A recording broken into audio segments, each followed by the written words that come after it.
ब्रह्मगिरी पर्वतांमधील सुंदर सूर्योदयासोबत सकाळचा नाश्ता एन्जॉय करून बागेतील फुलांसोबत थोडासा फेरफटका मारला आणि निघालो चुलीवरची नाशिकची मिसळ खायला।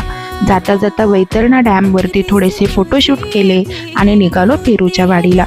वीकेंड असल्यामुळे आणि दुपारची वेळ असल्यामुळे तिथे मिसळ खाण्यासाठी खूप जास्त गर्दी होती, त्यामुळे आमचा नंबर येईपर्यंत आम्ही पेरूची आईस्क्रीम घेतली आणि एन्जॉय करत थोडंसं रिफ्रेश झालो। नंतर पेरूच्या झाडाखाली असलेल्या ओपन डायनिंग एरियामध्ये आम्ही बसून घेतलं आणि मिसळ पाव, मिसळ भाकरी, नंतर गुळाची जलेबी, पेरूची लस्सी आणि पेरू प्लेट अशा सर्व गोष्टी ऑर्डर करून मस्त एन्जॉय केल्या। कारण नाशिकची मिसळ खाल्ल्याशिवाय नाशिक भेट आमची पूर्ण होणारच नव्हती। आणि यानंतर आम्ही गेलो होतो पक्ष्यांच्या वाडीमध्ये।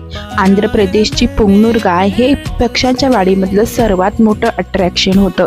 त्यानंतर हातावर बसून दाणे खाणारे पक्षी, स्वीट गाणे गाणारे पक्षी आणि त्यानंतर हातावर बसलेली माणसाळलेली ही मोठी लिझार्ड। जगातील प्रत्येक देशामधला एक ना एक पक्षी येथे होताच। तेथे American birds, European birds, Japanese birds असे सर्व प्रकारचे बर्ड्स होते। या सुंदर फॉरेनच्या पाहुण्यांसोबत आमचा 2 तास कसे गेले हे आम्हाला समजले नाही। त्यानंतर आम्ही चॉकलेट स्ट्रॉबेरी घेतली आणि निघालो पुढच्या डेस्टिनेशनला। जर तुम्हाला माझे व्हिडिओ आवडत असतील तर नक्की फॉलो, लाईक आणि शेअर करा। बाय।